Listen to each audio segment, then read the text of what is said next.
Líder de Missões em Treinamento. As inscrições devem ser feitas com o Ministério de Missões pelo telefone 3041 4421 ou pelo e-mail missões@primeirobatista.org.br. Não fique de fora do que Deus está fazendo aqui e no mundo. Quando se fala em luz, todo mundo olha para cima e já relaciona. Uma lâmpada acesa sobre as nossas cabeças. E em toda a tecnologia dos equipamentos do planeta funcionando num brilho só. E se todas as luzes do mundo se apagassem para sempre?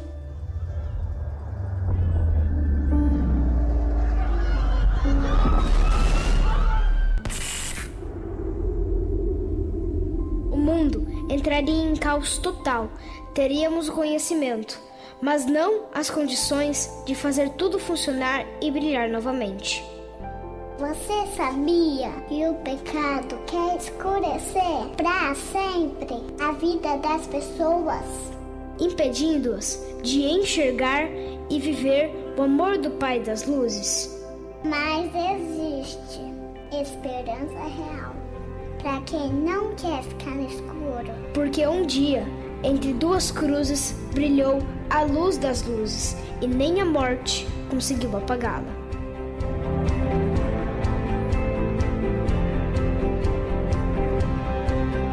Toda boa dádiva e todo o dom perfeito vem do alto, descendo do Pai das Luzes, em quem não há mudança nem sombra de variação. Tiago 1,17.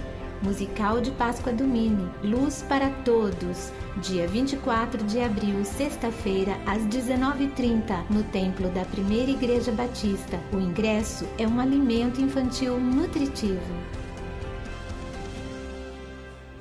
Mini, mini, mini, meu, mini, meu, mini!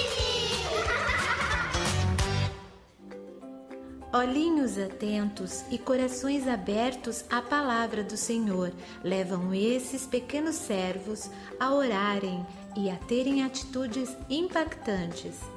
Gabriela, de 6 anos, confidencia a sua mãe: papai sai e volta, compra coisas, te ajuda, ora bastante, trabalha no escritório e faz muitas coisas para Deus na igreja.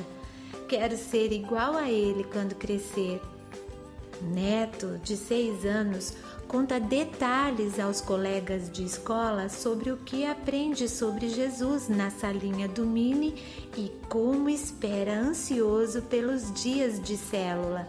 Seu testemunho causou curiosidade e gerou muitas conversões e batismos dos pais de seus amigos. São inúmeros testemunhos vitoriosos, então não desperdice a oportunidade de contribuir para que nenhum desses pequenos servos se perca. É um estímulo espiritual enorme assistir o mover de Deus no meio deles. Participe da capacitação de facilitadores do Mini nos dias 16 e 17 de abril, a partir das 19h30. O nosso Projeto Nova tem uma grande missão: assistir famílias que foram vítimas de abusos, violência e até exploração sexual. Hoje, 30 famílias recebem atendimento social, psicológico e espiritual. Na orientação e capacitação profissional, o empreendedorismo visa estimular o comércio de produtos e a produção de renda. Por isso, convidamos você para dar uma passadinha no nosso bazar. Artesanato, doces, moda e acessórios são oferecidos a preços atrativos. Venha conhecer Bazar do Projeto Nova, nesta terça, dia 14, ali no hall da igreja, a partir das 15 horas. Nosso informativo termina aqui. Se você ficou com alguma dúvida, por favor, entre em contato conosco. Nosso telefone é o 3041 4444. Para rever essas e outras notícias, veja o seu boletim ou acesse o nosso site primeirabatista.org.br ou no endereço alternativo 1b.org.br. Simples assim. Deus te abençoe.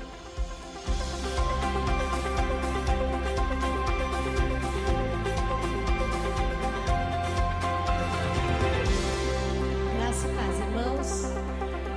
Bom estar novamente noite com vocês, compartilhar o que as crianças aprendem lá no Ministério Infantil. Aliás, não só as crianças, os professores também. Hoje o Aldesir estava falando que ele tem aprendido muito, né? E ele é um pastor, ele fez seminário, mas lá no seminário as coisas são muito rápidas, é muito volume, né? E lá, aqui no Mini, né, a gente está aprendendo assim, mais pausadamente para explicar para as crianças, e a gente acaba descobrindo coisas novas. E nós estamos estudando o livro de Daniel, a vida de Daniel. E Daniel é uma pessoa assim, muito lida, muitas pessoas gostam de Daniel. Uma das razões é por causa do jejum de Daniel, né?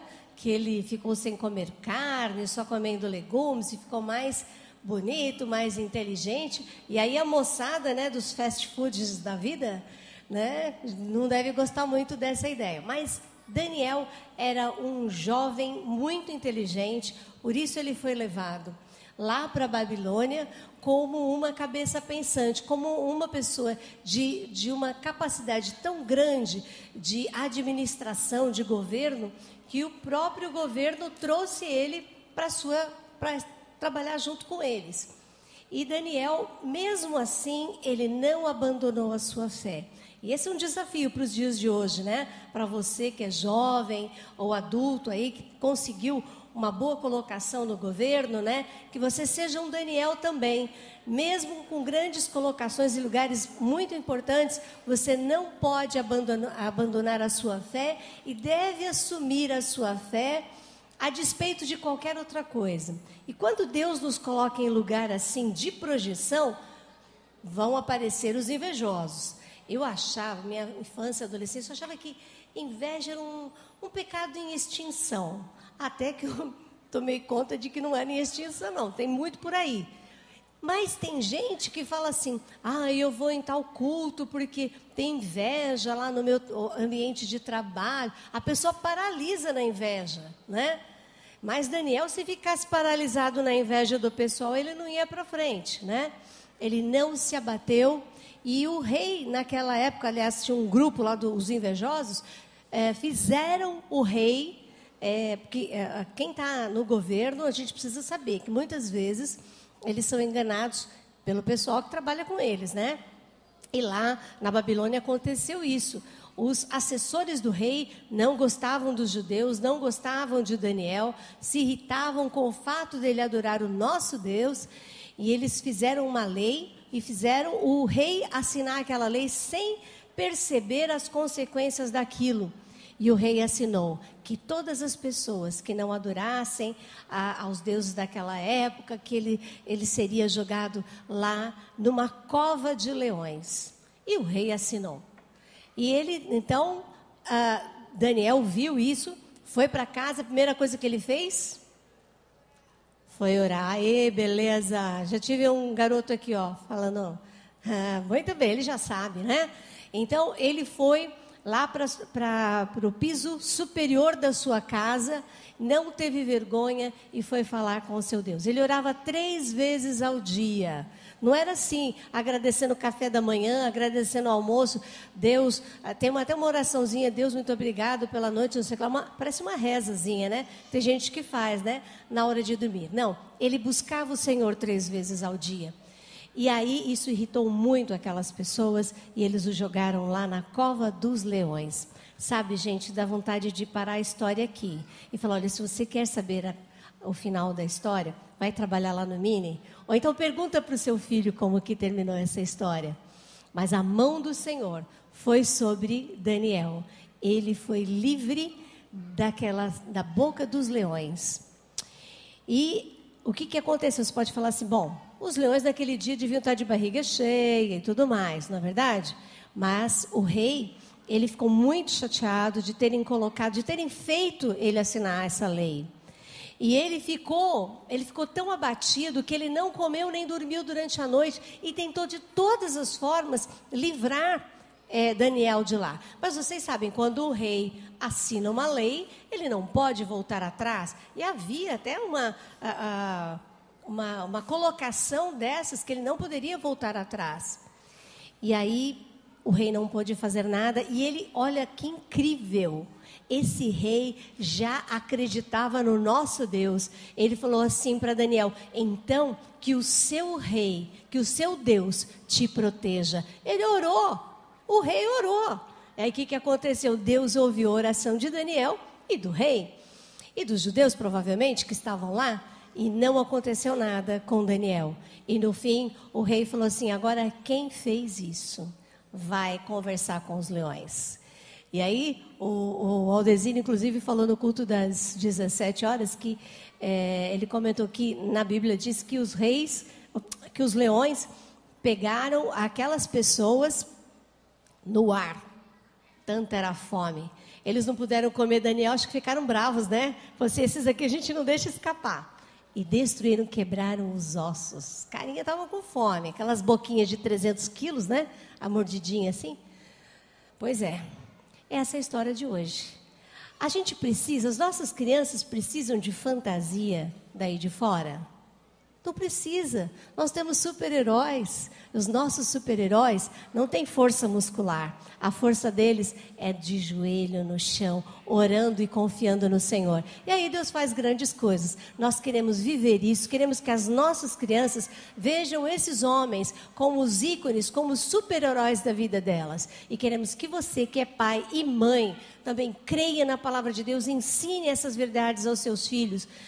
E aí, quem já criou os filhos como eu, pode dizer para você, vale a pena, seus filhos não vão perder nada, vão crescer saudáveis, felizes, eles não precisam de nenhuma outra historinha dessas que você conhece por aí. Vamos ficar em pé? Vamos ler o versículo de hoje? Vamos lá? Daniel era honesto e direito, e ninguém podia acusá-lo de ter feito qualquer coisa errada. Daniel 6:4. Vamos orar então? Quero lembrar vocês, agora quinta e sexta-feira nós temos a capacitação do Ministério Infantil. Você que é professor, venha fazer, nós vamos fazer uma separação entre os que estão chegando e os que já estão no Mini. Então quem está chegando, a gente vai dar uma pincelada geral e depois vamos aprofundar. E aqueles que já são professores do Mini terão um curso à parte. É gratuito para quem é da igreja e uma parcelinha muito pequenininha para quem é de outra igreja. Pode convidar, viu, gente? Se vocês sabem, pode chamar. Nós queremos compartilhar as coisas gostosas que o Senhor Deus tem nos ensinado. Vamos orar. Pai querido, nós te louvamos pela palavra de hoje, maravilhosa. Nós temos que ler sempre, ó Pai, sempre nos lembrar que onde o Senhor nos colocar, nós devemos brilhar.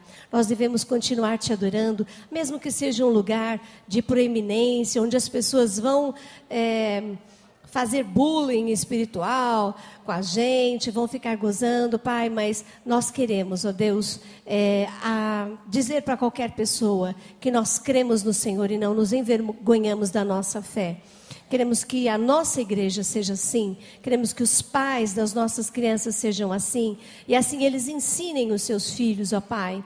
Cremos, ó Deus, que as pessoas podem ter inveja, as pessoas podem armar coisas para nós, mas se nós dobrarmos o nosso joelho diante do Senhor, daquele que pode todas as coisas, o Senhor vai fechar a boca de leões, o Senhor vai fazer uma grande história, um grande livramento para aqueles que crerem no Senhor dessa forma. Cremos nisso e queremos ensinar essas verdades às nossas crianças. Queremos que eles creiam na Tua palavra como verdade para o dia de hoje. Queremos uma geração forte e saudável. Por isso, Pai, pedimos que o Teu Espírito Santo, que já está em nós e entre nós, seja abundante lá no Ministério Infantil, sobre os professores e sobre as crianças. Nós te pedimos em nome de Jesus. Amém. Vamos receber então as crianças e os pré-adolescentes, depois crianças.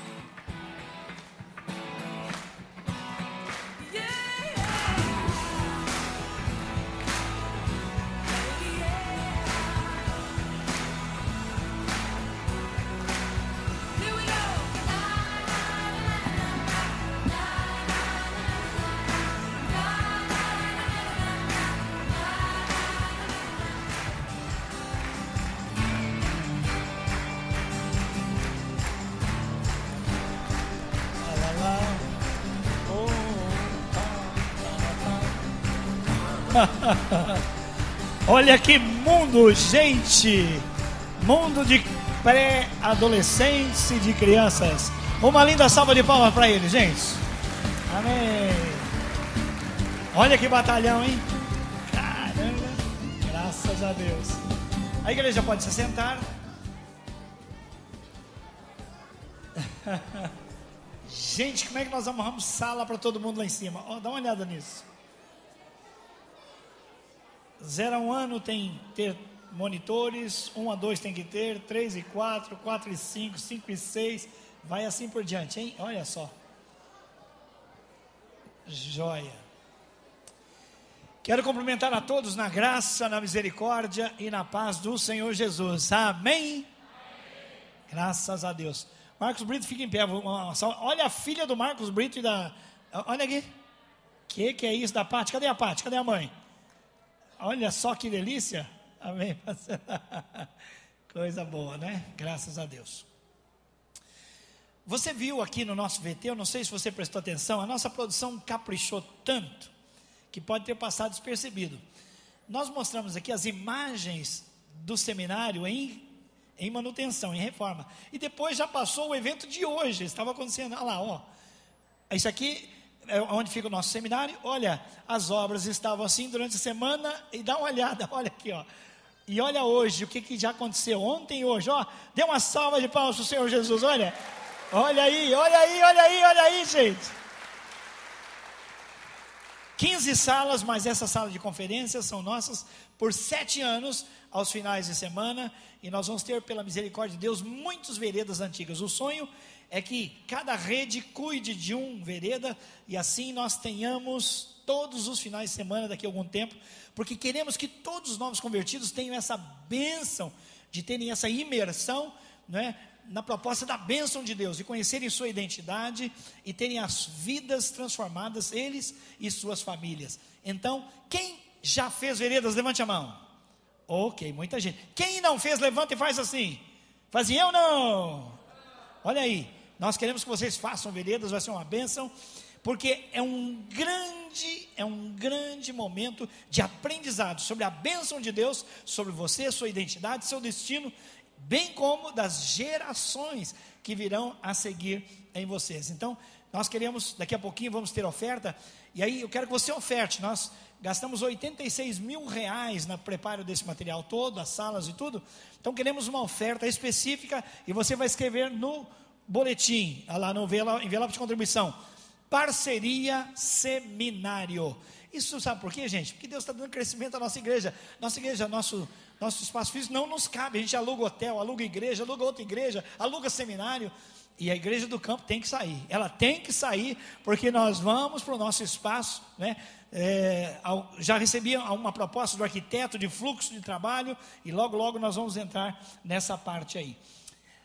Eu vou abrir uma exceção, eu não faço isso, mas tem uma coordenação da Rede Uni. Eles são tão lindos, estão tão empenhados, multiplicaram tantas vezes, e eles querem levar muitas pessoas para o retiro, especialmente pessoas que não têm grana, né, amigos, para serem evangelizados. Então, eles estão promovendo um festival de massas no domingo que vem, e serão 5 tipos de massa, R$15. O local vai ser Rua Independência 173, Vila Santa Luísa, atrás do Colégio Bernardo Baís. Eu não tenho mais informações, R$15, mas mesmo que você não vá, abençoa essa turma aí, essa coordenação muito linda. Estou abrindo essa exceção, a gente não faz isso, porque eu sei da luta deles para conseguirem essa grana, para levarem os seus amigos. Então, ali no balcão de serviço você pode comprar. Nossa igreja investe aqui, ali e muito além, e você vai ver agora onde nós como batistas estamos chegando, e por isso é importante ter líder de missões nas células, ter um projeto missionário arrojado como nós temos, ampliar a visão missionária da igreja. Olha o que Deus está fazendo, e que projeto importante que podemos fazer lá, e já estamos fazendo aqui em Campo Grande.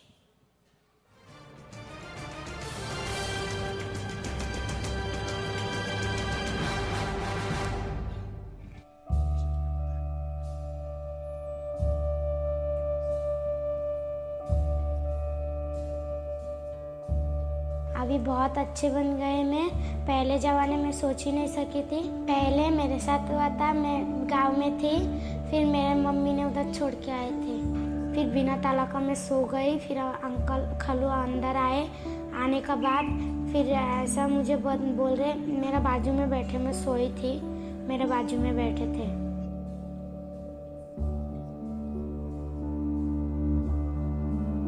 Essas meninas nem bem chegaram à puberdade e já experimentaram um lado mais cruel da vida. Tiveram a inocência roubada. Os corpos foram violados por inúmeras vezes, numa medida em que não se é possível mais identificar os agressores. São pessoas de dentro de casa, da própria família, e estranhos que decidiram se apropriar delas como um objeto facilmente vendido ou descartado.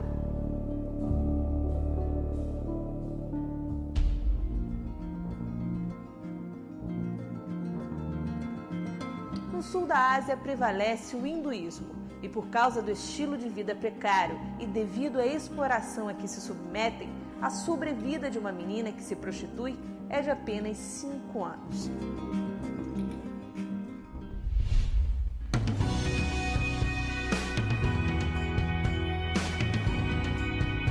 Para enfrentar essa dura realidade e salvar vidas, o projeto Jivansat de Missões Mundiais, que significa Vida Real, retira meninas de 5 a 12 anos das ruas, que, conhecendo a Cristo, pouco a pouco vão redefinindo suas histórias. Através do projeto, elas ganham um lar, uma família e novos sonhos. Então nós tivemos histórias de milagres, como um cafetão vir entregar sua própria filha para nós. O trabalho missionário é feito com aqueles que vão fazer o trabalho na linha de frente e com aqueles que ficam na retaguarda, orando, intercedendo e contribuindo para que o trabalho seja realizado. Você pode fazer parte desta ação missionária como adotante e intercessor. Não permita que vidas se percam por falta de esperança. Procure agora um dos nossos canais de relacionamento. Envolva-se com Missões Mundiais.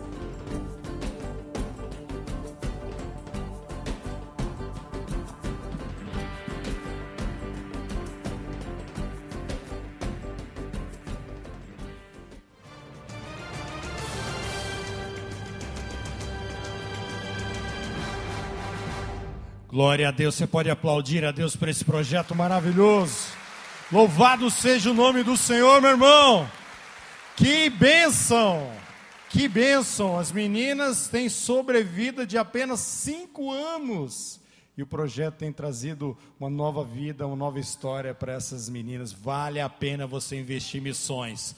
Vale a pena, meu irmão, você verdadeiramente ter o coração na presença do Senhor. Amém?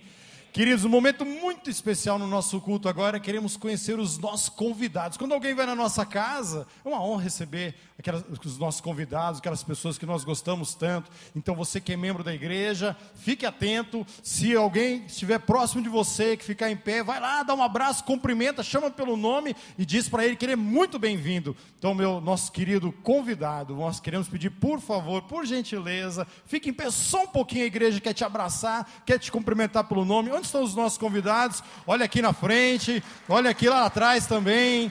Olha aí, queridos, aqui. Sai do seu lugar, cumprimente o nosso convidado. Dê um abraço bem forte. Diga para ele que ele é muito bem-vindo.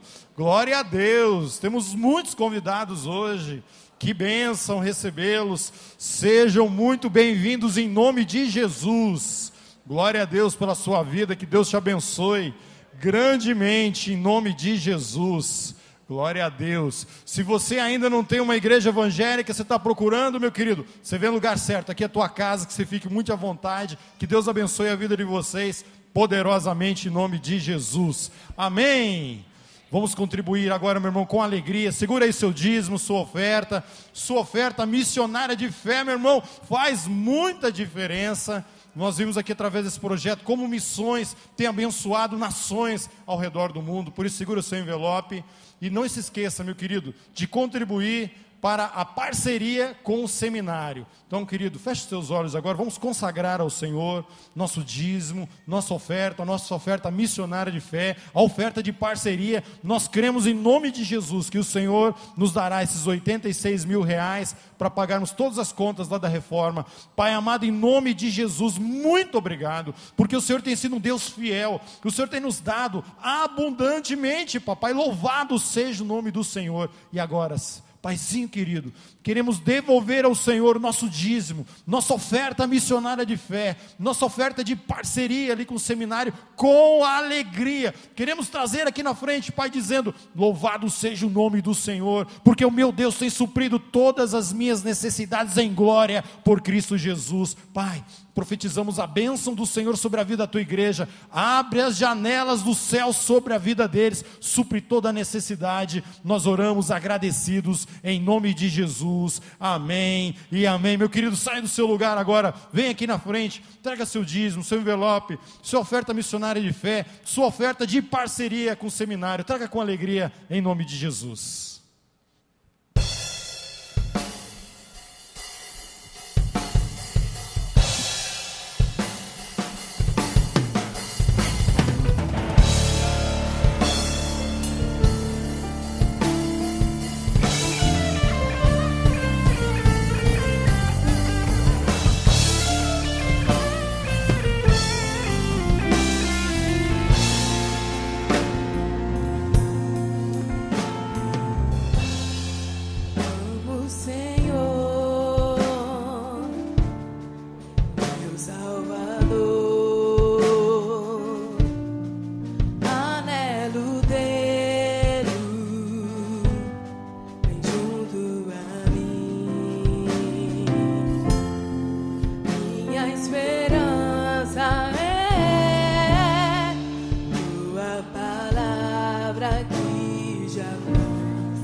De glória e poder, viver para ti, Senhor, só em ti, Senhor, com as barreiras do mundo aqui, o ar com o Pai, a fé, ser revestido de glória e poder, amo o Senhor.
Deus, é quando nós esvaziamos de nós mesmos. Oh, Deus, é isso que nós queremos. Oh, Deus, sem pedir nada em troca, sem querer nada em troca, Deus. Nós te adoramos em espírito e em verdade. Aleluia.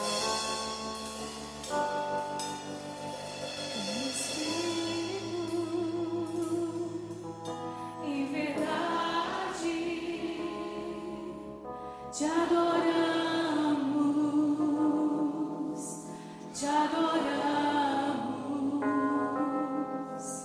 em espírito, em verdade, te adoramos,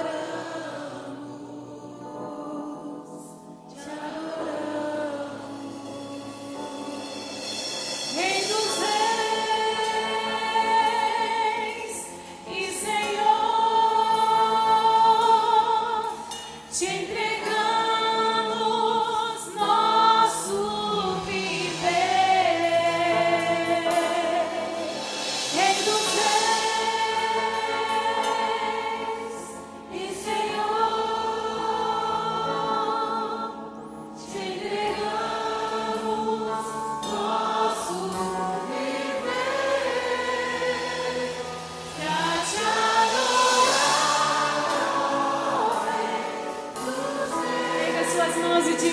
dos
onde flui o amor.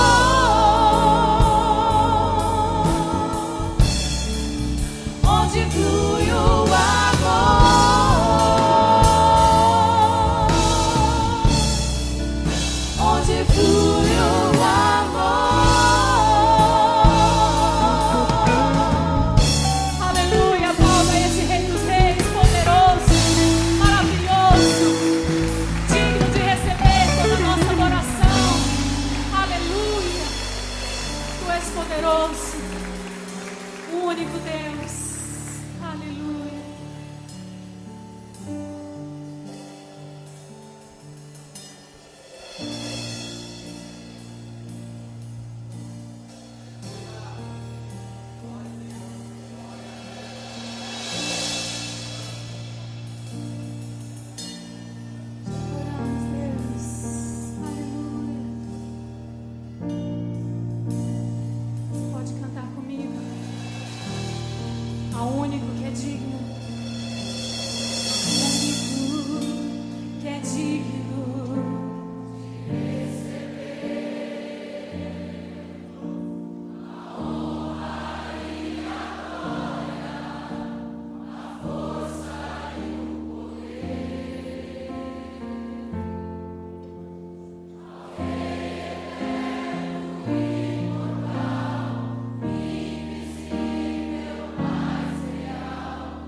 Nós consagramos, Senhor,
amor me envolve.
Aleluia. Glória a Deus, aplauda mais forte esse amor. Amor de Deus por nós. Amor que levou o seu filho a entregar a sua vida em nosso lugar. Eu não merecia nada, você não merecia, mas o Senhor nos amava com um amor incomparável, com um amor que só podia ser sustentado pela própria divindade. A Ele toda a glória, toda a honra, todo o louvor. Muito obrigado, Pai, muito obrigado, muito obrigado. O Teu amor nos atraiu e nós estamos aqui. Queremos ter um encontro face a face com o Senhor, em nome de Jesus. Amém, glória a Deus, aleluia. Pode assentar-se, obrigado, Deus abençoe. Graças a Deus. É maravilhoso, não é? Estar na casa onde todos proferem o nome do Senhor. Essa é a casa chamada Casa de Oração para Todos os Povos. Amém. Abra sua Bíblia no livro, na carta de Tiago, lá no finalzinho da Bíblia, depois de Hebreus, Tiago, antes da primeira carta de Pedro. Tiago. Ok. Quem é Tiago? Tem algum Tiago aqui? Levante a mão. Tem algum Tiago? Há um Tiago aqui. Tem mais Tiago? Olha, vocês vão ouvir falar muito de Tiago hoje. Ok. Tiago, esse aqui da Bíblia, esse que escreveu essa carta, essa epístola, é chamado meio-irmão de Jesus. Por que meio-irmão?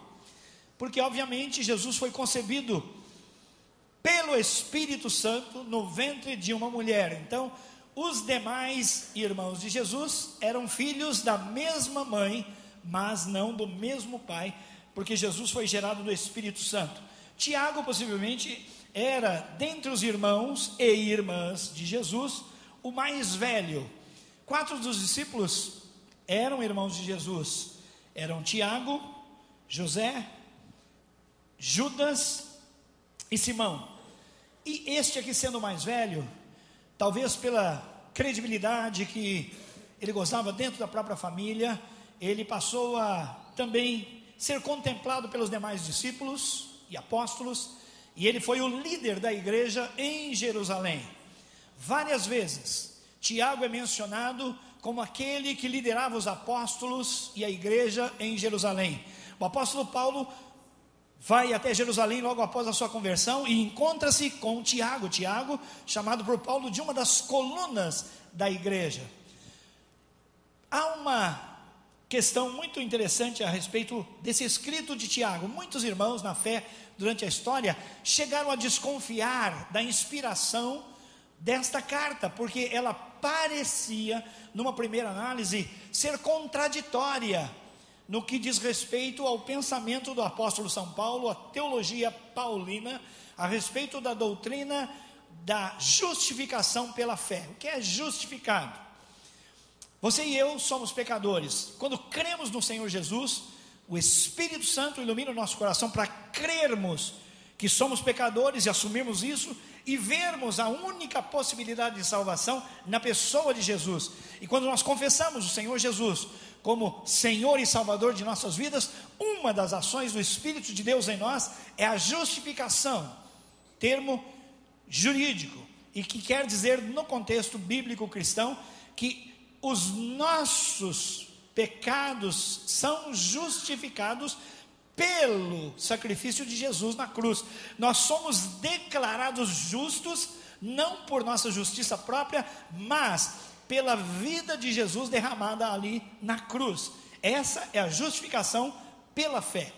O apóstolo Paulo, por ser um homem muito usado por Deus, mas ter uma formação erudita, ele foi criado aos pés de Gamaliel, um homem muito inteligente, erudito em várias línguas. Ele escreve acerca de Deus. A teologia é o estudo de Deus e os seus relacionamentos. Ele escreve, embora de maneira ética e prática, às vezes bastante teológica. Isso é o que acontece, por exemplo, na carta aos Romanos. A carta de Paulo aos Romanos, não foi Paulo que fundou a igreja de Roma, ele até desejava muito conhecê-los. É uma carta muito profunda na sua exposição teológica. Quando você vai ler Romanos, você fica encantado, porque cada frase você tem que parar, reler, tentar entender, assimilar, para então continuar. Tão profunda que é. Sendo essa carta tão profunda, a igreja, de uma maneira geral, entendeu de modo muito claro, que não há outro meio de alguém ser salvo a não ser pela fé e fé em Jesus. A reforma luterana, ela tocou muito forte esse ponto, tirando qualquer possibilidade de uma análise atravessada das Escrituras, mostrando que havia outro meio de ser salvo. Não, sola fide, a fé em Jesus, fé salvadora. Então, alguns, lendo Tiago, chegaram a pensar assim: Tiago, parece que ele destoa um pouco do pensamento de Paulo, no texto que nós vamos ler agora. Mas, na verdade, não é. Ele torna tanto Paulo muito mais vivo, quanto Paulo torna mais vivo Tiago, quando nós os lemos em conjunto e entendemos que fé e obras caminham juntas. Então, capítulo 2, versículo 14 em diante, nós vamos ler aqui na tela. O texto começa com uma pergunta: de que adianta? Diga para mim, de que adianta? Diga assim, de que adianta? Faz essa pergunta para mim, pastor, de que adianta? Olha, eu vou te provar que adianta tem significado. Eu disse para minha mulher uma vez: bem, eu te amo. E ela falou assim: de que adianta? Pendura a cortina para mim. Entendeu? Quer dizer, de que adianta? Ela diz que desde muito menina ela orava: Senhor, eu quero um marido que diga muitas vezes que me ama. E nisso ela foi ouvida, porque eu digo muitas vezes: eu te amo. Mas algumas vezes ela diz: do que adianta? Arruma a geladeira, não é? Porque a geladeira ficou meia pensa uma época lá em casa. O seguinte: de que adianta falar que você me ama? Arruma a geladeira. A prova do meu amor, então, tem que ser real, não só de palavra. E o texto começa assim: do que adianta, meus irmãos, alguém dizer que tem fé se não tem obras? Acaso a fé pode salvá-lo? E aí vem a dúvida: quer dizer que Paulo falou que só a fé salva? Como que ele está dizendo pode a fé salvá-lo? Levanta a dúvida, mas ele continua no argumento. Se um irmão ou irmã estiver necessitando de roupas e do alimento de cada dia, necessidades básicas, e um de vocês lhe disser: vá em paz, aqueça-se e alimente-se até ficar bem mesmo, até satisfazer-se, sem porém lhe dar nada, de que adianta? É a segunda pergunta, segunda vez que ele diz: o que adianta? Pergunta para mim, o que adianta? É isso aí, a fé sem obras, o que adianta? E ele continua: assim também a fé por si só, diga por si só. A gente começou a entender: se não for acompanhada de obras, está morta. Isso é palavra de Deus. Você diz amém à palavra de Deus? Amém. Ok, mas alguém vai dizer: você tem fé e eu tenho obras. Esse discurso a gente já ouviu, né? Vocês falam que tem fé, mas cadê as obras? Eu digo o seguinte: mostre-me a sua fé sem obras, e eu lhe mostrarei a minha fé pelas obras, através das obras. Olha só, você crê que existe um só Deus? Você acredita que há um só Deus, sim ou não? Levante a mão quem crê num único Deus, amém. Isso não é muito não, até mesmo os demônios creem. Olha que paulada. E eles tremem. Quer dizer, acreditar que há um só Deus, até os demônios. E ele continua: insensato, tolo, Quer certificar-se de que a fé sem obras é inútil? Você quer mesmo saber? Então vou explicar. Não foi Abraão, nosso antepassado, justificado por obras quando ofereceu seu filho Isaque sobre o altar? Foi. Você pode ver que tanto a fé como as obras estavam atuando juntas, diz juntas, atuando juntas. E a fé foi aperfeiçoada pelas obras. Cumpriu-se assim o que? A Escritura, que ela diz: Abraão creu em Deus e isso lhe foi creditado como justiça, e ele foi chamado amigo de Deus. Vejam que uma pessoa é justificada por obras e não apenas pela fé. Caso semelhante é o de Raabe, a prostituta. Não foi ela justificada pelas obras quando acolheu os espias e os fez sair por outro caminho? Foi. Assim como o corpo sem espírito está morto, também a fé sem obras está morta. Vamos ler juntos o 26 aí. Assim como o corpo sem espírito está morto, também a fé sem obras está morta. Vamos orar. Nós precisamos, nós carecemos, Santo Espírito de Deus, de que o Senhor mesmo abra o nosso coração e nossa mente para entendermos a Tua palavra. Queremos ser confrontados pela Tua palavra e não, Senhor, por um discurso, por um sermão, mas que o Teu Espírito traga para o nosso espírito esta clareza acerca de uma fé viva e não de uma fé morta, uma fé consolidada, Senhor, na prática, uma fé útil, uma fé versátil, uma fé que edifica, que constrói, que ajuda, que estende a mão, uma fé que faz e não só declara. Oh Pai, no nome de Jesus, vem com Teu Espírito sobre cada um de nós e ministra segundo a Tua boa, agradável e perfeita vontade, para a edificação da igreja, para a salvação dos que não creem, para a glória do Teu nome. Nós oramos declarando, Pai, nossa extrema necessidade de Ti, no nome de Jesus, amém e amém. Deu para você perceber pela abordagem do apóstolo Tiago, que ele não invalida o princípio que é levantado aos romanos, de que nós somos justificados pela fé. Uma coisa é crer, outra coisa é crer e continuar crendo. Há diferenças. Crer não é só acreditar. Por exemplo, em João capítulo 3, a partir do versículo 23, muitos em Israel, na multidão e especialmente entre os que conheciam a Escritura, vendo os milagres que Jesus fazia, creram nele. E diz o texto: mas o Senhor Jesus não creu neles. Eles creram em Deus, creram em Jesus, mas Jesus não creu neles. E o contexto vai nos ajudar que crer não é apenas acreditar. Há muitas implicações em crer. Crer implica em você se abrir completamente para tudo que é de Deus e receber o que é de Deus e aplicar na sua vida. Por isso, a fé, apenas o crer no impossível, crer naquilo que não se explica, não é suficientemente vivo, segundo o texto que nós lemos. Se você abrir a sua Bíblia em Romanos capítulo 11, você vai aprender especificamente sobre a fé. Por exemplo, a fé é a prova daquilo que a gente não vê, é a consolidação daquilo que a gente aguarda. A fé implica em você não ver as coisas de modo concreto, como esse púlpito, essa tábua, mas as vê no mundo e nas realidades espirituais. O apóstolo está chamando a atenção, mais no final do seu argumento, sobre Abraão e sobre Raabe, e nós vamos chegar lá.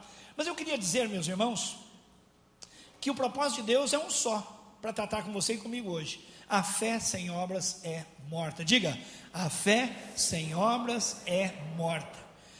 Se você sai de casa, desliga a sua geladeira e deixa lá dentro alimentos, depois de alguns dias, quando você for abrir aquela geladeira, você vai se surpreender com o mau cheiro, com o fedor, porque a vida se foi.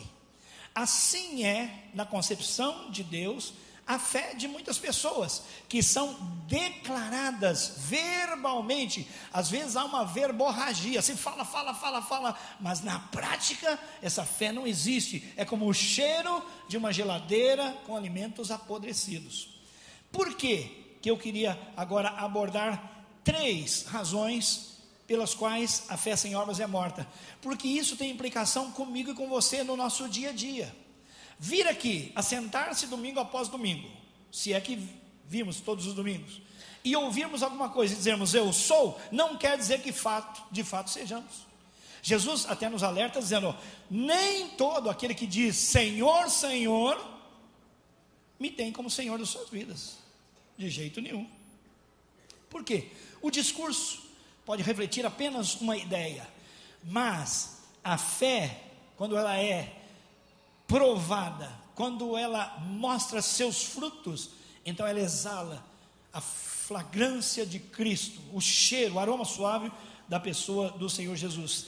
3 razões eu quero tomar agora para que você veja como Tiago trata o texto. 3 razões pelas quais a fé sem obras é morta. Primeira, porque ela não abençoa ninguém. Versículos 14 a 17. A fé sem obras não abençoa ninguém. Ele diz, olha, do que adianta falar que você crê? Chega uma pessoa, e ele diz que era um irmão, e não tem agasalho, não tem comida, está passando fome e está sem roupa.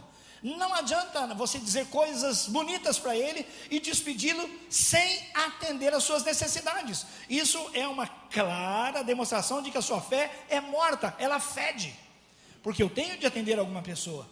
Já pensou? Há uma certa hostilidade quando ele diz, olha, já tomei consciência de que você está sem roupa, que você está com fome, mas olha, uma palavra de Deus para você, o Senhor é o meu pastor e nada me faltará, nada vai faltar para você, fica tranquilo, Deus proverá para você, em algum lugar, não vai ser aqui, mas Deus proverá. Declare comigo, o Senhor é o meu pastor e nada me faltará. E o Senhor é o meu pastor e nada me faltará. Amém, Deus te abençoe. Agora vai nesta tua fé. E toma cuidado com o frio, viu? E olha, come bastante, come o suficiente. Isso chega a ser hostilidade. O apóstolo está dizendo, isso não é fé coisa nenhuma, isso é fedido, isso é fedor, isso não traduz aquilo que Deus chama de fé, aquele compromisso, porque fé não é só a possibilidade de crer, mas fé é fidelidade, a raiz é a mesma, é fidelidade a Deus. Então, se eu sempre discurso, mas não atendo, não há fé viva em mim. Eu tenho muitas experiências nesse sentido, porque pelo fato de estar aqui, tomando um microfone nessa plataforma, muitas pessoas que passam aqui na rua, me veem e me identificam como pastor. Termina o culto e falam assim, pastor, uma palavrinha. Isso é muito frequente. E muito frequentemente eu sou, então, confrontado com exercer fé ou não, ter sabedoria ou não para lidar com a situação. Por quê? Porque muitas vezes nós sabemos que as pessoas se aproveitam da gente, sim ou não? Agora, isso me dá o direito de julgar que todas as pessoas são assim e não vamos cuidar de nenhuma? Então a gente, quando atende uma pessoa, aliás, a igreja vendo que eu estou aqui atuando na frente, quando termina um culto, já estou desgastado, as pessoas do ministério tentam me ajudar, já atendendo essas pessoas mais adequadamente, melhor, com recursos e tudo, mas algumas situações já aconteceram aqui, de eu dizer, então, olha, eu queria saber um pouquinho mais da sua história, e a pessoa diz, mas por quê? Está desconfiado? Eu falei, não, eu estava, agora comecei a desconfiar. Então, vamos conversando e vamos apurando, porque um dos princípios também da igreja primitiva, que não estão na Bíblia, porque nem havia sido escrito no Novo Testamento, está no didaquê, nos ensinos da prática apostólica. Alguém foi anotando, como vocês aí anotam as coisas. Os apóstolos foram ficando velhos e sumindo, morrendo, sendo martirizados. As pessoas começaram a tomar nota, olha, não vai ter mais apóstolos aqui uns dias, nós vamos anotar como é que funcionam as coisas. E um desses detalhes era, para você dar uma oferta para um pastor itinerante, que vem e passa, é o seguinte, você tem que tomar cuidado, porque se ele ficar mais de 2 dias nesse lugar, esse não é itinerante coisa nenhuma, porque o costume é, não, fica um dia, no outro dia estou vazando para pregar a palavra. Se eu ficar e me acomodar e começar a aproveitar da boa hospedagem dos irmãos, devem desconfiar de mim. Outra coisa é que, ao ajudar alguém, você não deve só ajudar sem examinar. Escrito no Didaquê, que você devia pegar o dinheiro e colocá-lo na sua mão e esperar o dinheiro suar primeiro, antes de entregar. O que significa? Não é fazer o outro sofrer, mas ter tempo suficiente para ouvir bem, para sentir bem, para entender bem se eu vou abrir a mão ou não. Por quê? Porque nós temos que atender, mas nós não podemos também ser ingênuos. E por isso é que a gente precisa mais de sabedoria, discernimento do Espírito e um ouvido que tenha sensibilidade para ouvir a voz de Deus. Já ouvi muitos casos aqui absolutamente verdadeiros. Eu atendendo. Um dia chegou um rapaz aqui, ele e uma moça, falaram: olha, se a gente contar a nossa história para o senhor não vai acreditar. Nós éramos missionários, mas estamos assim em petição de miséria. Nós não nos amamos mais, o casal. Aliás, nós nunca nos amamos, mas nós somos casados. E aí ele contou a triste história de que houve profetada.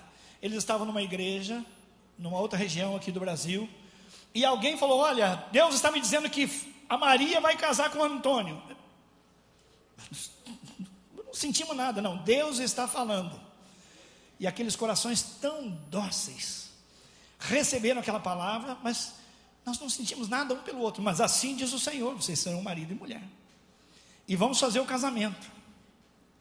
Meu Deus, mas como assim? É assim. E Deus está dizendo que vocês serão comigo missionários lá em tal país, que é um dos países limites nossos aqui. E aquele casalzinho era tão doce, tão disponível, que fez a bobagem de ouvir essa profetada. Se casaram sem ter nenhum sentimento um pelo outro, nem tempo de trabalhar em relacionamento. E teve mais: todos os presentes de casamento agora serão revertidos para a obra missionária. Eles não vão ficar com nada. E tem mais: Deus está dizendo que vocês irão para o campo missionário comigo. E foram. Foram para um outro país, limite aqui, é fácil um dos dois. E lá começaram a ficar como missionários, marido e mulher, não sentiam nada pelo outro. O relacionamento, vocês podem imaginar. E aquele pregador, aquele profetão, aquele ungidão, sumiu, porque ele tinha campanhas no mundo todo, o tempo todo. E ele deixou os camaradas lá para lavar roupa suja. Eles não tinham dinheiro, eles não tinham condições, não tinham treinamento, não tinham acompanhamento, se arrebentaram. E vieram pedindo esmola de cidade em cidade até chegar aqui. E quando contaram essa história, eu disse: você tem um telefone para ligar? Por favor, ligue mesmo para Brasília. Minha cidade é Brasília, os líderes são isso. Eu liguei para lá. E do lado de lá alguém chorou e disse: é verdade. É verdade. Então, precisamos ter discernimento do Espírito, precisamos nos aconselhar, precisamos de ajuda, precisamos de mentoria, de discipulado. Mas outra coisa é a gente ignorar a palavra de Deus e dizer: a fé te basta. Como uma igreja da nossa denominação, em que chegou uma pessoa lá fora com necessidades, e um dos líderes falou assim: meu amigo, se você quer salvação, pode entrar. Se você quer outra coisa, vá procurar um lar espírita.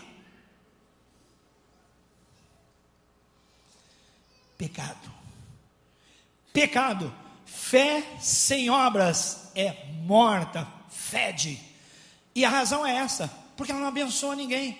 Deus fez o homem à sua imagem e semelhança e nos colocou uns na vida dos outros para cuidarmos uns dos outros. Essa é a proposta. E na comunidade dos santos, na comunidade dos salvos, todos nós temos que fazer o possível, o quanto depender de nós, para estender a mão e para ajudar.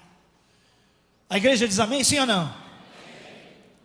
Isso não elimina o exame, o acompanhamento, o interesse para ver se a história de fato é assim. Uma coisa não invalida a outra. Um dia, meus filhos ainda eram solteiros, aqui na esquina um sujeito me abordou e falou: olha, eu preciso muito de ajuda e preciso agora, minha filha está ardendo em febre, eu preciso de dinheiro para comprar um remédio, assim, falou. Eu falei assim: olha, honestamente, me desculpe, mas eu não estou acreditando no que você está falando. Meus filhos assim, saíram até de perto, que vergonha. Ele falou: como não? Então não ajuda. Eu falei: não, sabe o que é? Sua filha está na situação, cadê a receita? Não, eu não sei onde está, eu esqueci. Não é difícil de acreditar que você está com uma filha nessa situação e veio atrás de remédio e não trouxe a receita? Não é difícil. Aí levantou a cabeça, então me ajuda. E aqui tinha um corte de faca assim, ó. Foi bom, aí tem jeito, está aprovado, né? Claro que eu vou te ajudar. Vamos até a farmácia. Chegamos lá, era aqui na esquina, era o Eudo. O Eudo está aqui, não está nesse culto, né? E eu falei, que remédio você precisa? Tal. Falei, é controlado, precisa de receita? Não, posso dar. Tem a ver com o que ele está precisando? Tem. Então tá bom, tá jóia. E tem esse, tá bom. Tá aqui, fiz o cheque, paguei, ó. Deus te abençoe, vai na paz. Isso era domingo. Na segunda-feira, a Edmar me chama, diz, olha aí, pastor, tem um cheque seu aqui. Cheque meu? Era o cheque que eu dei para o farmacêutico. Porque depois que eu saí, aquele sujeito voltou lá e disse, olha, eu queria trocar o remédio pelo cheque. Aí o farmacêutico falou assim, ah, legal, então me dá os remédios. Pegou, falou, o cheque você não vai levar, porque você é sem vergonha, você enganou o pastor, que é um homem de Deus, viu? Ele acreditou em você, o que você fez, olha o papelão, vai embora. Agora, isso invalida os tantos casos que de fato eu tenho de estender a mão, sim ou não? Claro que não. Então, nós assumimos às vezes a postura dessa hostilidade, de falar assim, é sem vergonha, é vagabundo, não trabalha, que raça ele é? Tal raça, eu já sabia. De que lugar ele é? Tal lugar, eu já sabia. Irmãos, cuidado, a fé sem obras é morta e fede, porque não abençoa ninguém. Segunda razão, é porque, e isso é muito forte, porque a fé sem obras não vai além dos demônios. Olha só. Alguém dirá, você tem fé, eu tenho as obras. Mais à frente, versículo 18, olha lá. Versículo 19, você crê que existe um Deus? Sim, muito bem. Até mesmo os demônios creem e tremem. Olhando o grego, que a palavra crer, o verbo crer para os demônios e o crer da gente, o verbo grego é o mesmo. É o mesmo crer, porque não há dúvida que o diabo conhece Deus, e reconhece Deus, e sabe muito a respeito de Deus. Ele tem uma história de desavença com Deus, ele se rebelou contra Deus, e aí é que está. Quando esse argumento vem, ele chama a minha atenção o seguinte: uma fé que não é viva, uma fé que é despojada da prática, ela é uma fé exatamente igual à dos demônios. Isso, eu tremi quando eu li isso, eu falei, meu Deus, o que é isso? É isso mesmo que o texto está dizendo? É. A fé que não é prática, ela se assemelha à fé nos demônios, ela não serve. O que há com os demônios? Os demônios se rebelaram contra Deus. Havia um anjo de luz que apresentava-se diante de Deus, ele era realmente muito importante, Deus o encheu de reconhecimentos e de glória, mas ele chegou num determinado momento e falou assim, mas por quê? Que aqui no céu só tem esse Deus de bam, bam, bam? Eu também, eu sou cheio de beleza, eu sou muito belo, eu sou muito sábio, eu sou cheio de dotes e de dons, por que eu também não posso ser adorado? E houve uma grande luta no céu, a Bíblia diz, e daí surge o diabo e os seus anjos caídos. Eles conheciam a Deus? Conheciam, mas se rebelaram contra Deus. Ou seja, quando eu tenho uma fé que não é exercida na prática, eu estou em rebeldia à palavra de Deus. O apóstolo São Paulo, que fala sobre a fé, a justificação pela fé, também diz em Efésios capítulo 2, que é pela graça, é pela fé que nós somos salvos, isso é um favor de Deus sobre nós. Mas as boas obras existem e foram preparadas antes de nós virmos ao mundo, para que nós andássemos nela. Então as boas obras fazem parte do andar do cristão e do discípulo de Jesus. Diga glória a Deus. Essa é a palavra de Deus. Então, quando eu me omito de praticar uma fé, eu só declaro uma fé, eu sou alguém que está tendo a mesma conduta que os demônios têm com relação a Deus. 1 Samuel 15, versículos 22 e 23, contam o momento terrível de Saul desobedecendo a Deus. Ele deveria esperar Samuel para fazer um culto a Deus, um sacrifício, de animais a Deus, mas ele acha que Samuel está demorando, então ele se precipita, e aí ele faz o que não devia fazer, o que não era de competência dele, o que na lei de Deus não estava dito para ele fazer, e aí Deus o rejeitou. Ele disse: mas eu estava sacrificando ao Senhor. Todo Israel sacrifica ao Senhor. Que mal há em eu sacrificar ao Senhor sem esperar o sacerdote? E Deus diz assim: não me interessa sacrifício, me interessa obediência. Antes obedecer do que oferecer sacrifícios. E aí o versículo 23 diz: olha, obedecer precede oferecer sacrifícios. E quem desobedece comete rebelião. E ele diz à frente: e rebelião é comparado a pecado de feitiçaria. Rebelião é pecado de feitiçaria. Então, quando eu levanto meu narizinho para desobedecer, seja qualquer autoridade instituída por Deus, eu preciso levar muito em conta o que eu estou fazendo, porque eu posso estar entrando por um caminho muito, muito equivocado. Os demônios agiram assim. Ouviram a respeito de Deus, sabiam da grandeza de Deus, ouviram os louvores, visualizaram aquela atmosfera de glória em que Deus habitava e habita, mas eles não se submetem ao Senhor. Aquele que pratica uma fé apenas de palavra e não na prática, está se rebelando com relação à palavra de Deus, de tornar a sua fé prática. O amor é prático, a fé é prática. A fé sem obras é morta. Primeiro, porque não abençoa ninguém, não ajuda, não se solidariza. Segundo, porque não vai além da prática dos demônios. Terceiro lugar, é porque esta fé é morta, porque ela não está ainda amadurecida. Luz aqui no nosso telão, eu queria que você olhasse 2015, o ano do discipulado, rumo à maturidade. A palavra no grego, não é teleios, que significa perfeito, amadurecido. Então, quando o texto diz aqui agora, a fé aperfeiçoada, você vai entender. Olha só, versículo 22. Você pode ver que tanto a fé como as obras estavam atuando juntas, e a fé foi aperfeiçoada pelas obras. Olha que lindo! A fé e as obras estavam cooperando juntas, e a fé foi aperfeiçoada pelas obras. É muito lindo isso. De quem ele está falando? Ele está falando de Abraão. Abraão, um homem a quem Deus escolheu e disse: eu vou fazer de você o pai de uma grande nação, eu vou fazer de você pai de nações. E veja bem, sai fora da sua tenda e olha para o céu. Está vendo as estrelas assim? Não tinha luz alguma, milhares. E ele diz: conta as estrelas. E claro que não dá para contá-las todas, pois assim será a sua posteridade na terra, as gerações que eu vou suscitar a você. E depois ele diz assim: é também com a areia do mar. Dá para você contar os grãos da areia do mar? Pois é assim que vai ser a sua casa, as suas gerações. Eu vou abençoar você, Abraão, mas eu preciso do exercício de fé. Se você crê nessa minha palavra, você sai da sua terra, sai da sua parentela e vai para um lugar que eu ainda te mostrarei. Olha a insensatez do ponto de vista humano. Espera aí, todo mundo que sai de casa, sai para algum lugar. Alguém um dia já saiu para uma viagem longa sem saber para onde ia? Eu sei que alguns falam assim: olha, eu quero ficar livre, eu vou gastar aí uma semana, vou para aqui, mas eu sei o meu destino final.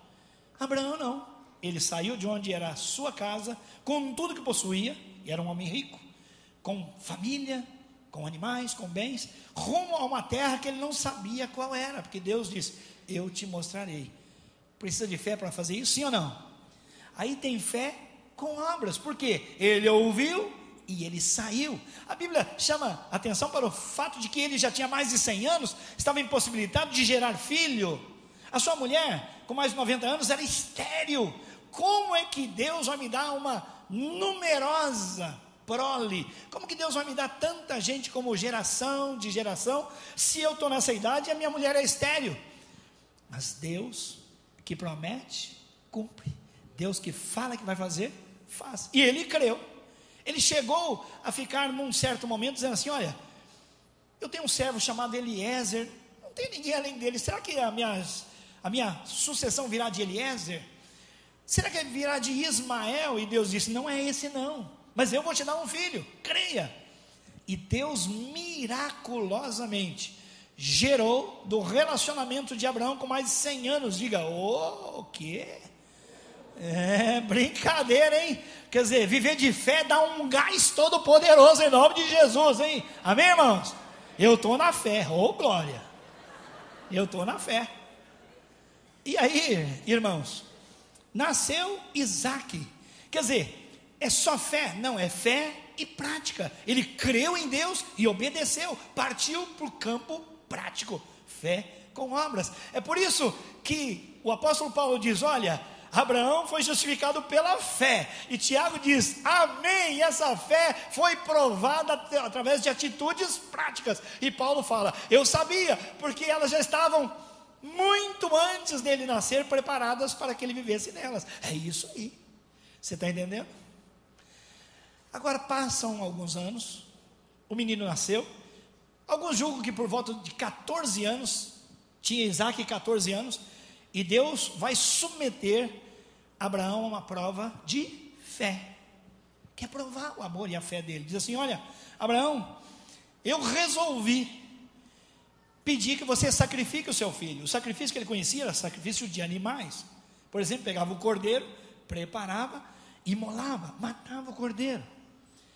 Mas eu não quero agora um cordeiro normal, eu quero o seu filho, o filho que você ama, o filho da sua velhice, o filho da promessa. Eu quero que você o sacrifique.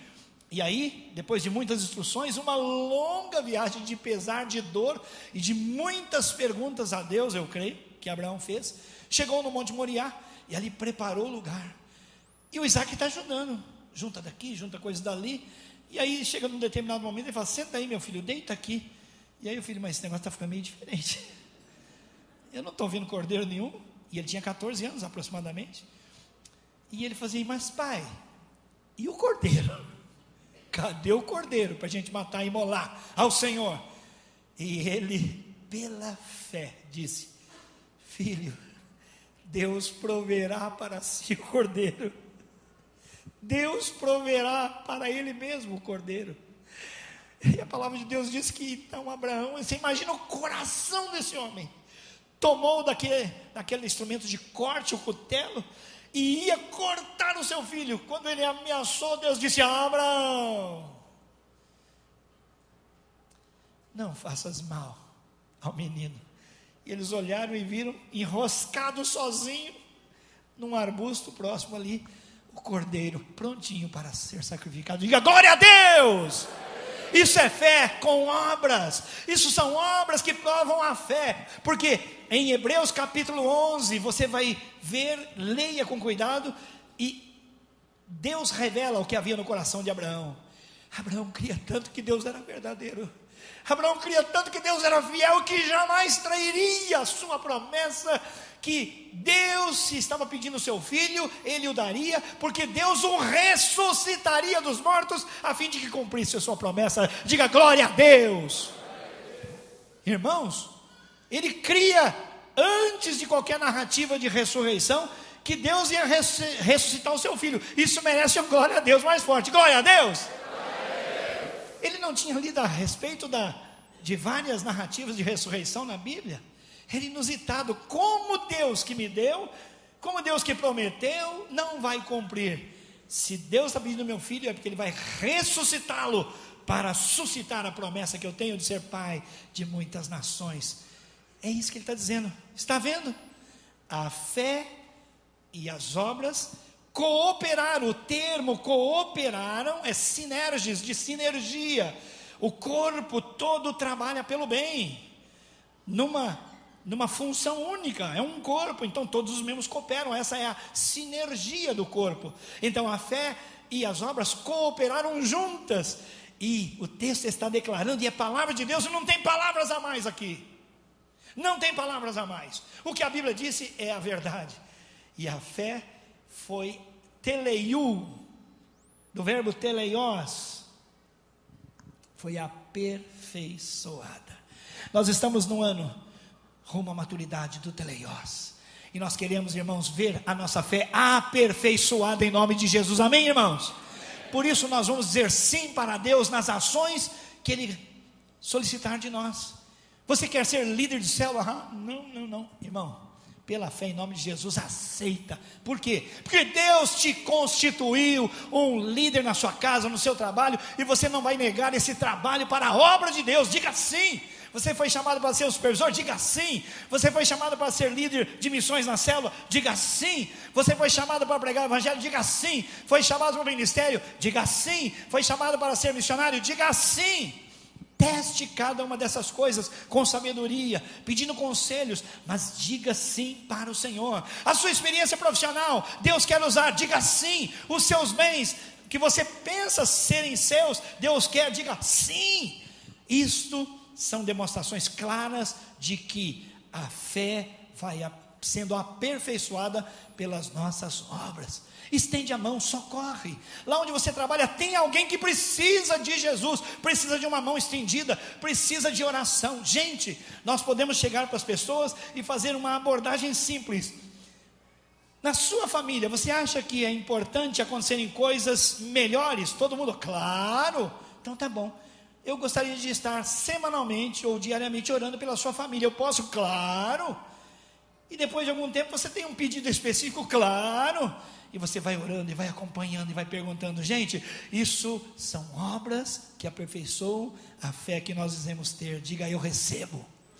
É estender o ombro, a mão, a ajuda, solidariedade. Não é só vinculado às boas obras, como eu mencionei no início, não é? Aquilo que nós chamamos de ação social. Abraão não fez ação social quando foi sacrificar o seu filho. Era uma ação que tinha propósito, porque ali, para você ter uma noção, estava sendo representada a morte do Senhor Jesus Cristo. Sabe o que é isso? Ali era uma espécie de protótipo, né? Os teólogos chamam de tipo. Jesus foi entregue para morrer pelos meus pecados, e Ele ressuscitou, e nós somos justificados na morte, na ressurreição dEle. Quando Deus faz aquilo com Abraão, Ele está abrindo uma janela espiritual, revelando mistérios para nós. Não tinha a ver com ação social.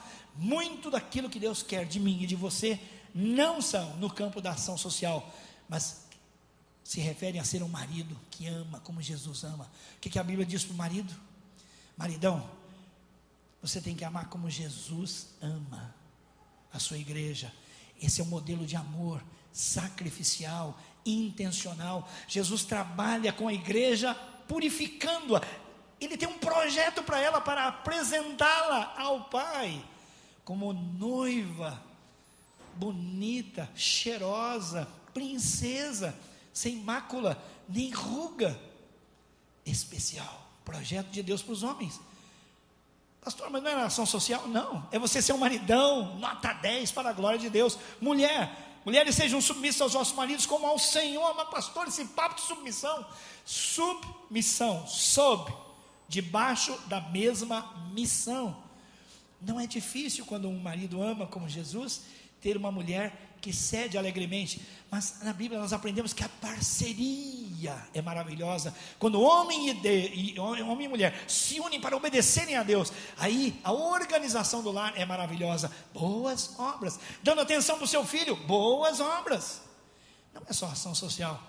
Todo ato de misericórdia, ato de justiça, ato de verdade, todo ato que glorifica o nome de Deus, que torna presente o reino de Deus, é algo para nós fazermos, para comprovarmos que nós cremos no Evangelho do Reino de Deus.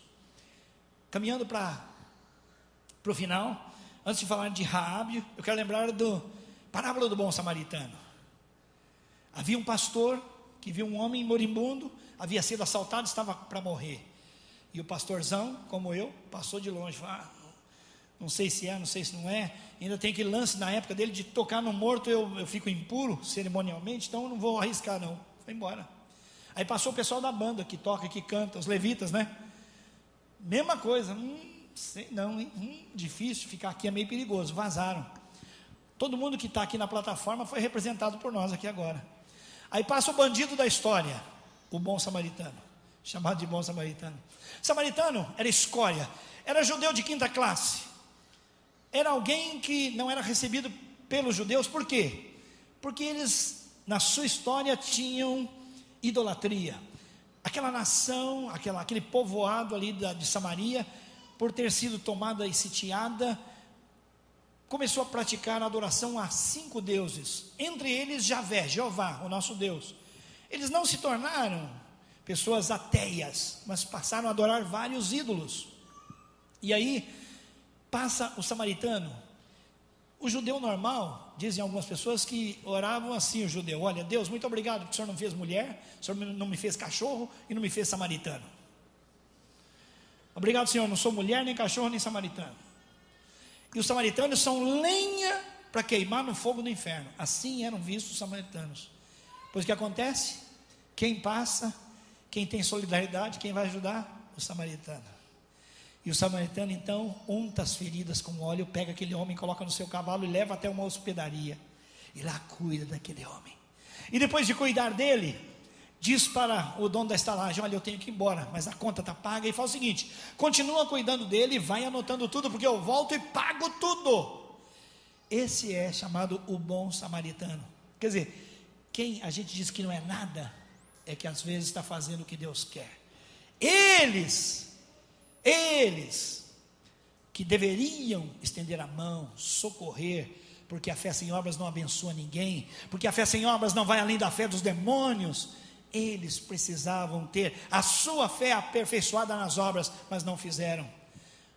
O teólogo John Stott diz sobre esse episódio uma coisa: sabe o que ele não fez, o bom samaritano?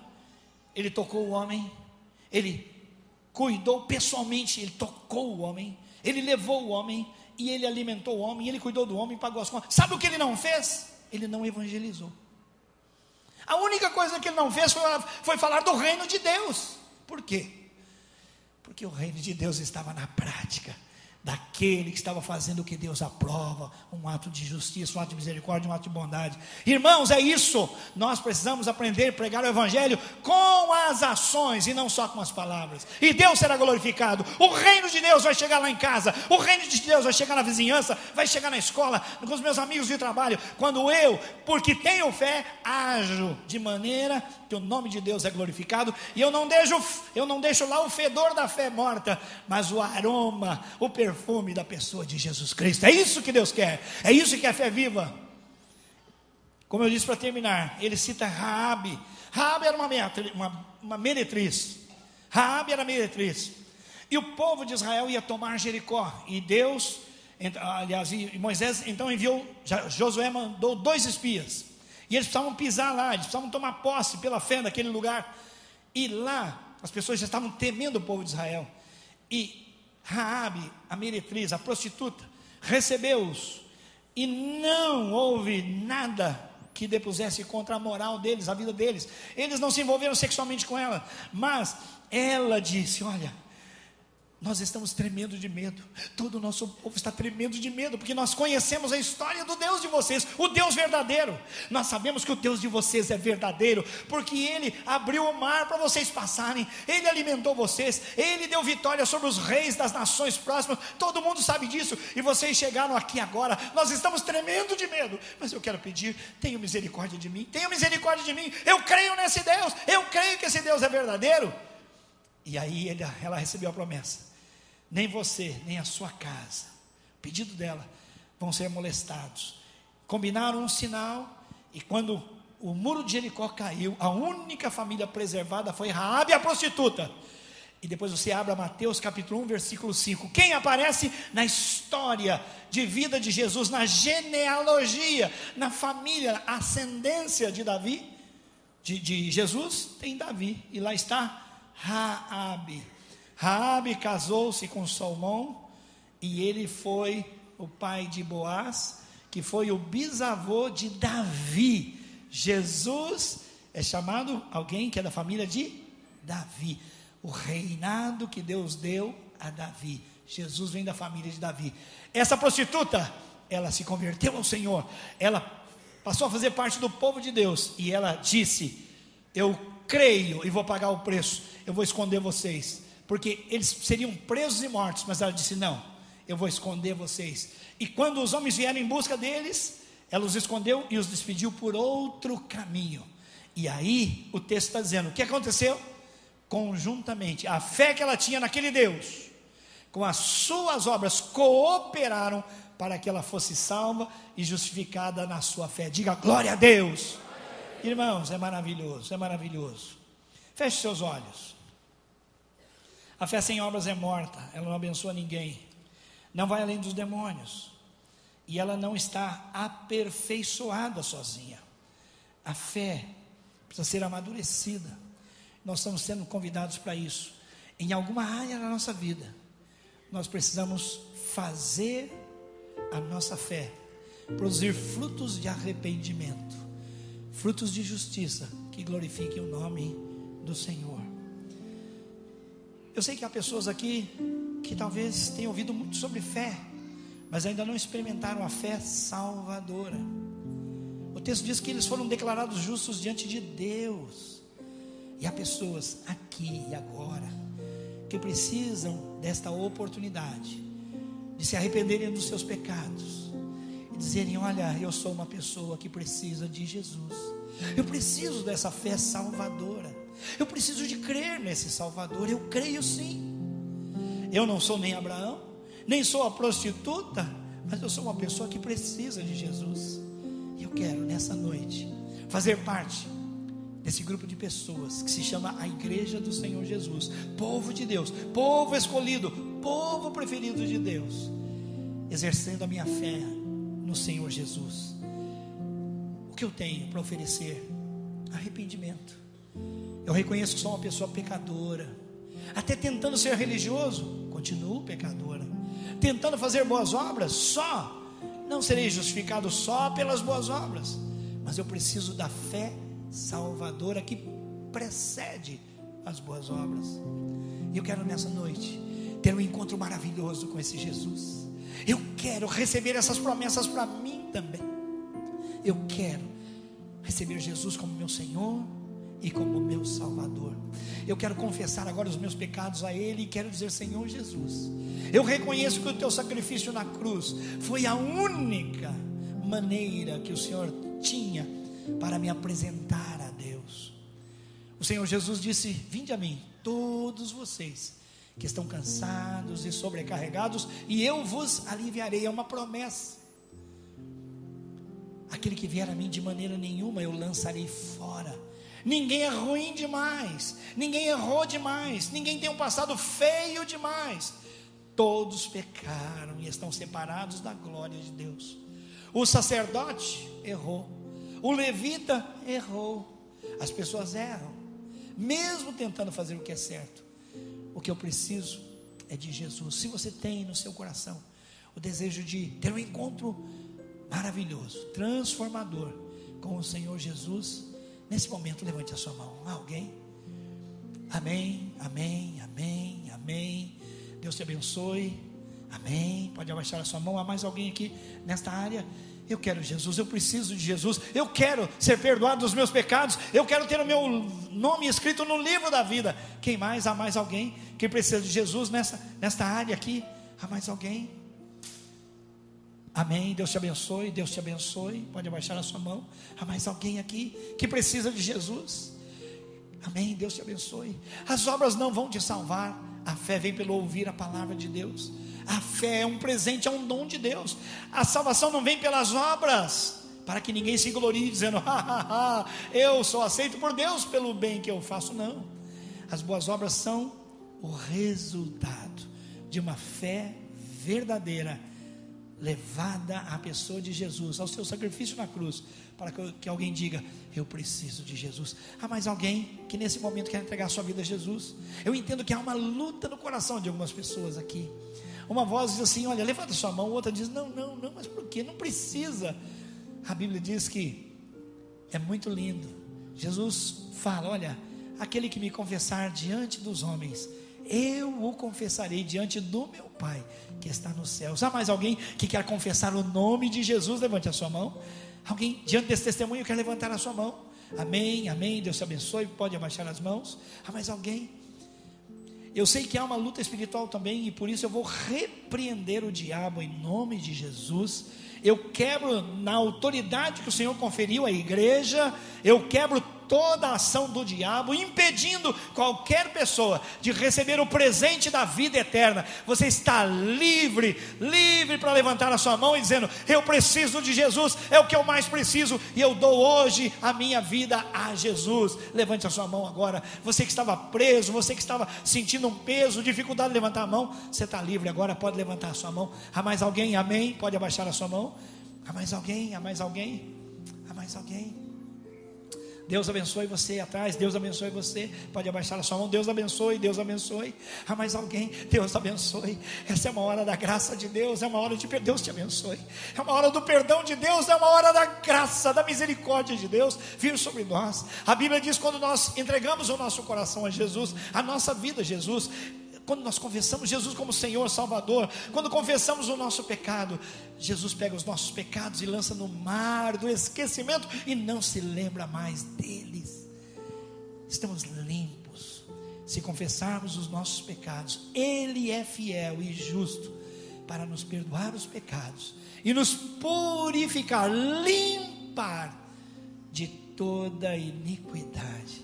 Há mais alguém que precisa de Jesus? Eu não estou apelando para que você dê uma oportunidade a Jesus. Estou dizendo a você que Jesus está dando essa oportunidade a você de vir para ter um encontro transformador. Quem está em Cristo é uma nova pessoa. As coisas velhas passaram e tudo se fez novo. Última oportunidade, mas você que está lutando, levante a sua mão. Amém. Deus te abençoe. Última oportunidade, alguém mais? Levante corajosamente a sua mão. O Senhor não se envergonhou de você, morrendo numa cruz, seminu pelos seus pecados. Ele não se envergonhou de você, amém, Deus te abençoe. Ele não teve vergonha, ele teve prazer em dar a vida por você. Na verdade, ele sofreu, agonizou e disse: meu Pai, por que o Senhor me abandonou? Mas as últimas palavras de Jesus no seu idioma foram: tetelestai, está quitado, está pago. Sua dívida com os céus está paga no sacrifício de Jesus. Pode vir então para a vida eterna. Há mais alguém que quer o Senhor Jesus? Levante a sua mão. Amém, Deus te abençoe. Nós vamos ficar em pé. Essas pessoas, quero convidá-las para vir aqui à frente. Pastor Ronaldo vai fazer uma oração com elas agora. Você que veio à frente, não se envergonhe. Igreja, aplauda essas pessoas. É muito importante essas pessoas darem esse passo de fé diante do Senhor. Glória a Deus. Todos vocês que levantaram suas mãos, venham aqui à frente. Nós vamos fazer uma oração de entrega e de renúncia, de entrega de vida a Jesus. Você que está entregando a sua vida para Jesus, vem aqui à frente. Pode vir, pode chegar mais. Venham todos que levantaram suas mãos em nome de Jesus. Venham fazer esta oração que com certeza vai mudar a sua vida. Transformação total de vida agora em nome de Jesus. Todos que levantaram suas mãos, entregando suas vidas a Jesus, podem vir. Você que levantou sua mão entregando sua vida para Jesus, venha à frente, em nome de Jesus. Você que vem aqui à frente, feche seus olhos agora, repita comigo essas palavras e assim você vai estar entregando sua vida a Jesus. Diga assim: Senhor Deus, eu sei que o Senhor me ama e que o Senhor entregou o seu Filho para morrer numa cruz e me salvar. Eu agora entrego o controle da minha vida para Jesus. Eu desejo que Ele seja o meu Senhor todos os dias da minha vida. Eu oro crendo que o Senhor é o meu Pai, o meu Deus. Em nome de Jesus, amém. Amém. Louvado seja o nome do Senhor Jesus. Jesus, o seu sacrifício não foi em vão. Glória a Deus. Você que veio aqui à frente pela primeira vez, por favor, assente-se nessas cadeiras que estão aí atrás de você. E nós vamos lhe entregar uma literatura sobre essa nova vida que começa agora. E vamos lhe oferecer uma ajuda. Por favor, se assentem aí onde está. E você vai preencher essa ficha. Quem foi abençoado aqui pela palavra de Deus, levante a mão e diga glória a Deus. Deus é bom o tempo todo Deus é bom. Amém, irmãos? Vamos orar. Que o amor maravilhoso de Deus, esse amor do Pai, que a graça redentora do nosso Senhor e Salvador Jesus Cristo, nosso amigo de todas as horas, que a comunhão do Espírito que nos faz um, suas consolações, seu poder e sua unção, leve você a praticar obras pela fé, para que a sua fé seja viva. Nós oramos em nome de Jesus. Amém. Amém. Glória a Deus. Que você tenha uma semana super de Deus. Seja muito abençoado em nome de Jesus.